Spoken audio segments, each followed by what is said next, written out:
cursistas, sejam bem-vindos. Vamos continuar com a nossa disciplina de matemática discreta na nossa terceira videoaula. Retomaremos os conceitos de combinação, permutação vistos nas aulas passadas e como a probabilidade e esses conceitos vão se relacionar.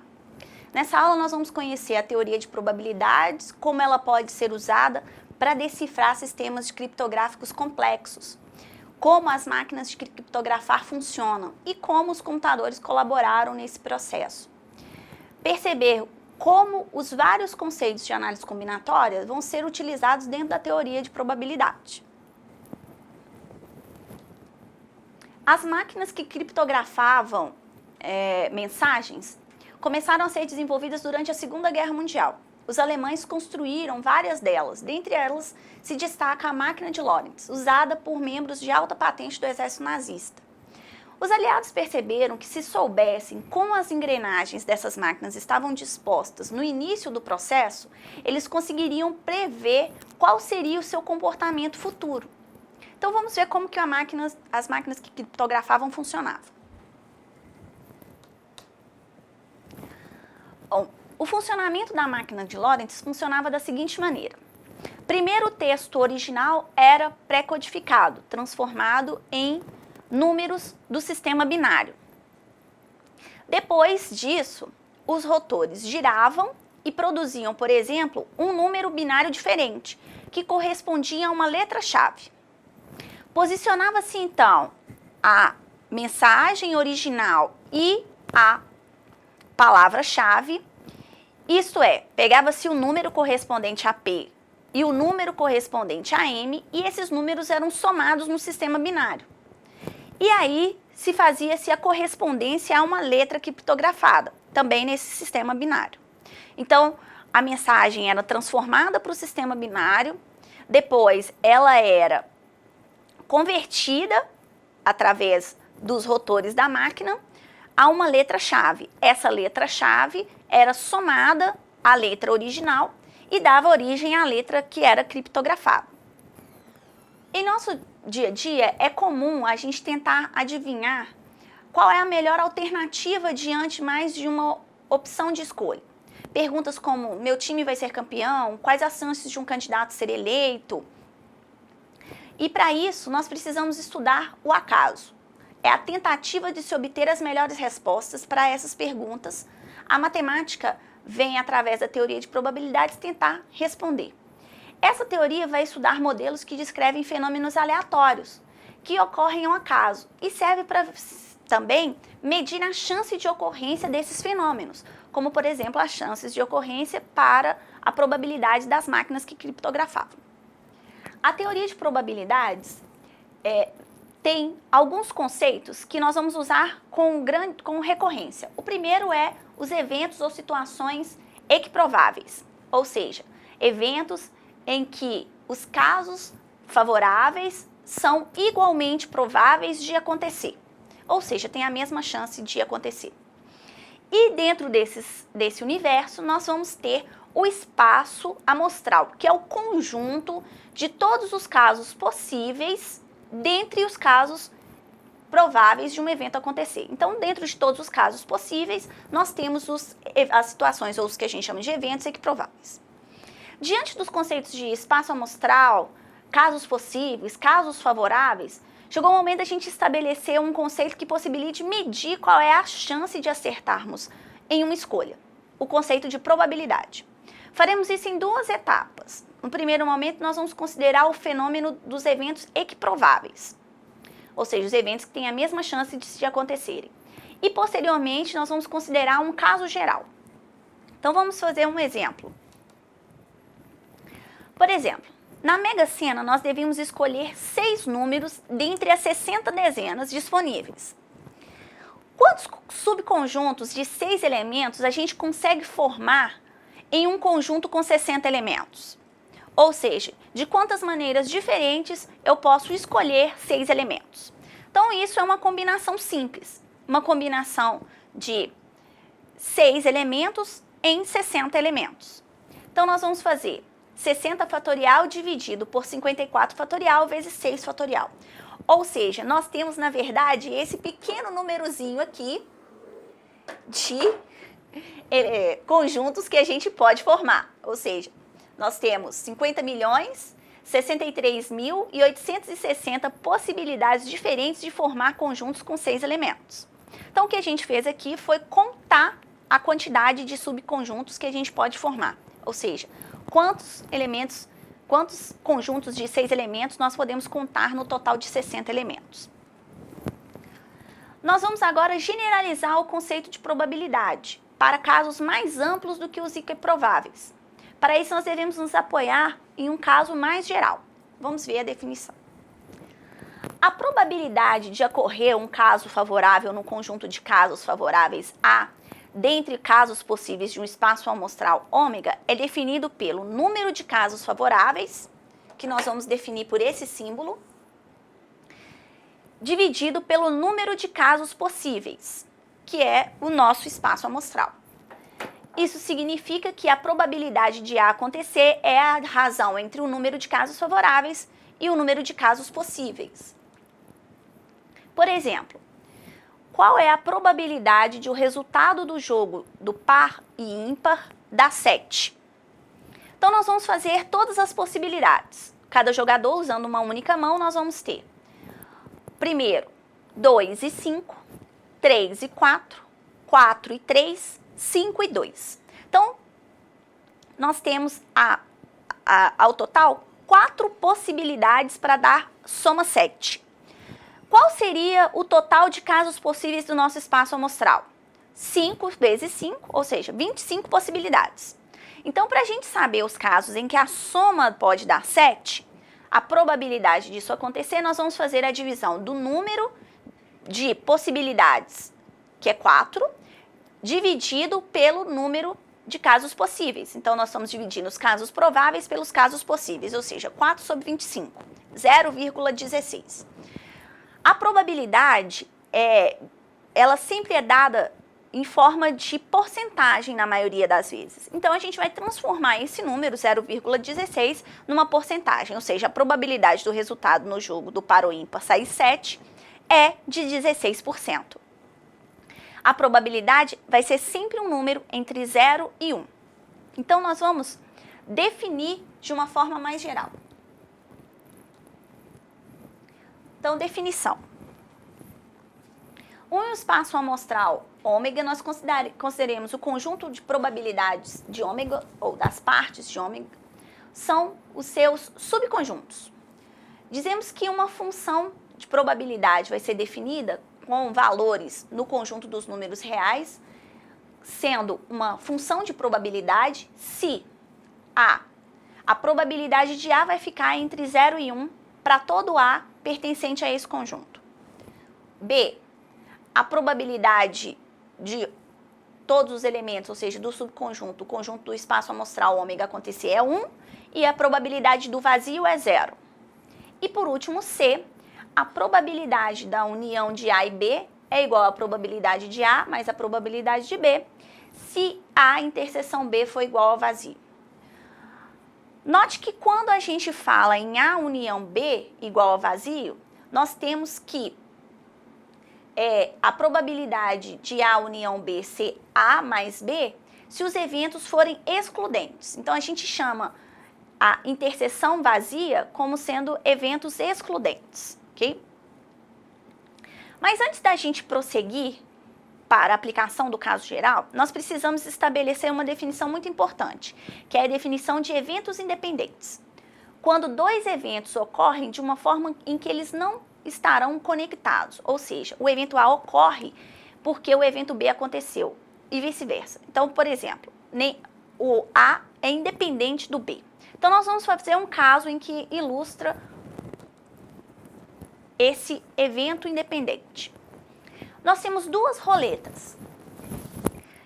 Qual é a probabilidade de, ao girarmos as duas roletas, os dois ponteiros pararem na área branca? Isso são eventos independentes. A probabilidade de a primeira roleta parar na área branca e a probabilidade da segunda roleta parar na área branca não tem conexão. Não depende um do outro para acontecer. Então, vamos dividir o nosso espaço em 3 partes. Então, nós vamos ter a parte branca 1, a parte escura 1 e a parte escura 2, de cada uma das roletas, já indexados para a gente conseguir fazer. Então, nós vamos ver que o caso que a gente quer é o caso em que a parte branca da primeira roleta e a parte branca da segunda roleta acontece. Mas todos os casos possíveis poderiam ser a parte branca da primeira roleta com a parte escura 1 da segunda roleta, a parte branca da primeira roleta com a parte escura da segunda roleta, a parte 2 escura. Nós poderíamos ter a parte escura 1 da primeira roleta com a parte branca da segunda roleta e assim por diante. O que totalizaria 1, 2, 3, 4, 5, 6, 7, 8, 9 casos. Então, no total, nós teríamos 9 possibilidades. Esse é o nosso espaço amostral. Mas qual é o nosso caso favorável? O nosso caso favorável é o caso de B1 e B2 acontecerem ao mesmo tempo. Nesse espaço amostral, nós sabemos que nós temos em cada uma das roletas a probabilidade de 1/3 para o sorteio ou para que se pare na parte branca da primeira roleta e de 1/3 para que se pare na parte branca da segunda roleta. Ou seja, a multiplicação das duas probabilidades, nós temos que a probabilidade de as duas ocorrerem ao mesmo tempo é de 1/9. E isso vai funcionar sempre que os eventos forem independentes. A probabilidade dos dois acontecerem ao mesmo tempo é o produto da probabilidade de cada um acontecer. Com esse conceito de eventos independentes, nós vamos ter que dizemos que dois eventos A e B são independentes se a interseção B é igual ao produto da probabilidade de A com a probabilidade de B. Então, para a gente ter a interseção dos eventos, nós vamos precisar multiplicar as probabilidades dos eventos acontecerem. Mas e se a ocorrência do primeiro evento influenciar na ocorrência do segundo evento? Isso nos leva ao estudo de probabilidades condicionais, que vamos desenvolver agora. O que acontece quando, se um evento A acontece na certeza absoluta de que o evento B ocorreu? Isso é denotado por P de A dado B e é definida como a probabilidade de A acontecer dado que B ocorreu é a probabilidade de A interseção B dividido pela probabilidade de B. Então, nós vimos como é que a gente encontra a probabilidade da interseção. E agora nós vamos ver como que a probabilidade da interseção vai se unir ao conceito de probabilidade condicional. Vamos fazer um exemplo. Em um colégio, o número de docentes de geografia e português estão dispostos conforme essa tabela. Nós vamos ter 7 mulheres que são professores de geografia, 8 homens que são professores de geografia, 9 mulheres que são professores de português, 3 homens que são professores de português. No total, nós temos 16 mulheres e 11 homens, no total de 27 pessoas, ok? Então, vamos para o nosso problema. Caso a gente saiba que o evento ser homem ocorre, qual é a probabilidade de o docente escolhido ser professor de geografia? Ou melhor, qual é a probabilidade de o evento professor de geografia acontecer na condição que o evento homem aconteceu? Ou seja, eu quero escolher um professor de geografia dentre os homens que existem na escola. Qual é a probabilidade disso acontecer? Então, vamos voltar para a nossa tabela. Nós sabemos que nós temos no total 11 homens. Desses 11 homens, 8 homens são professores de geografia. Então, nós vamos ter que o número de interseção de G com H, ou seja, de professores de geografia que são homens, é 8. Dividido pelo número de homens, que no total é 11. Isso é o mesmo que a gente tivesse, por exemplo, contando a probabilidade total de termos docentes homens de geografia no total dos 27, né, ou pessoas que a gente tem no total, dividido pelo número de homens que eu tenho no total de pessoas, que são 11 homens no total de 27 pessoas. Então, a gente está dividindo a probabilidade de G dividido pela probabilidade de H. Ou seja, a probabilidade da interseção 8 homens professores de geografia dividido pelo número total de homens, que são 11. Então, a gente conheceu a interseção e dividiu a interseção pelo total, que, na verdade, a interseção foi descoberta fazendo a procura no total de pessoas, quantas dessas pessoas eram professores de geografia e eram homens. Isso é a interseção dos eventos. Os dois aconteceriam ao mesmo tempo no total de possibilidades que nós temos.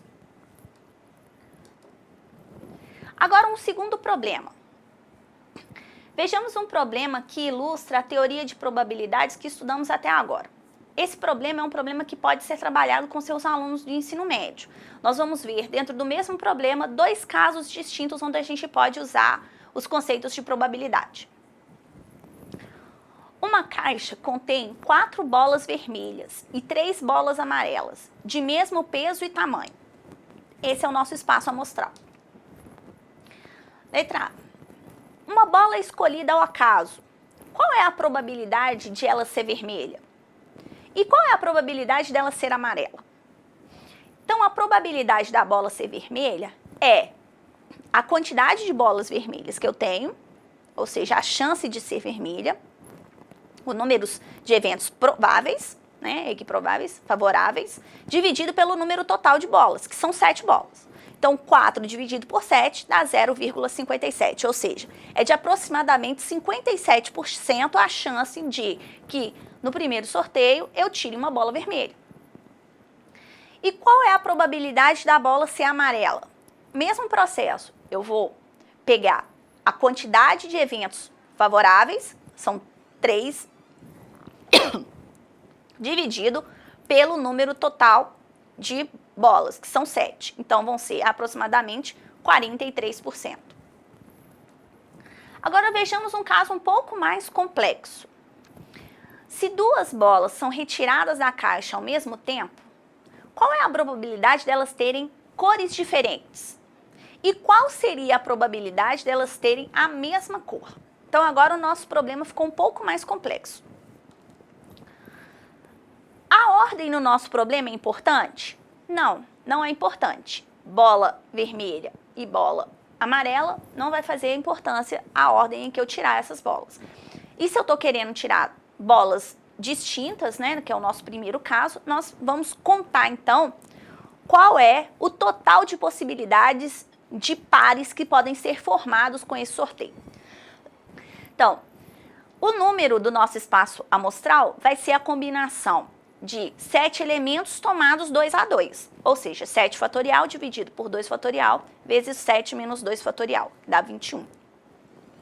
Como a gente tem 4 bolas vermelhas e 3 bolas amarelas, se A é o conjunto dos pares de bolas diferentes, nós temos pelo princípio multiplicativo que o que a gente pode formar são, na verdade, 12 pares de cores distintas. Então, isso significa que a probabilidade de eu sortear cores distintas, tomando 2 bolas de uma única vez, vai ser o número de possibilidades de encontrar conjuntos diferentes dividido pelo número total do meu espaço amostral. Então, nós estamos fazendo a mesma divisão. Casos favoráveis divididos por casos possíveis. Ou seja, eu tenho 12 casos favoráveis dividido pelo total de casos, que são 21, que dá aproximadamente 0,57, ou seja, 57% de chance de você tirar 2 bolas com cores diferentes. Agora vamos olhar para o caso em que a gente quer tirar bolas de cores iguais. Então, o número dos elementos do conjunto B, dos pares a serem de bolas de cores iguais, seria o total que eu tenho de elementos no conjunto, que são 21, menos os 12 que a gente já contou, que são de cores distintas. Então, eu tenho 9 pares de possibilidades de construir pares de cores iguais. Isso significa que eu vou fazer a divisão de um número provável de acontecer bolas de cores iguais pelo número total de possibilidades que eu tenho dentro do nosso espaço amostral. Ou seja, casos favoráveis dividido por casos possíveis, ou seja, 9 dividido por 21, que dá aproximadamente 0,43, ou seja, eu tenho 43% de chance de encontrar bolas de cores iguais. Esse problema ilustra os diversos problemas de probabilidades, onde os conceitos de combinatória e probabilidade vão se unir e que podem ser trabalhados com os alunos do ensino médio. Com isso, nós encerramos o assunto da nossa videoaula. Eu espero que vocês tenham absorvido o que foi passado aqui, que lembrem-se de acessar a nossa sala, participar dos fóruns e postar suas dúvidas. E não se esqueçam dos estudos da apostila. Bons estudos!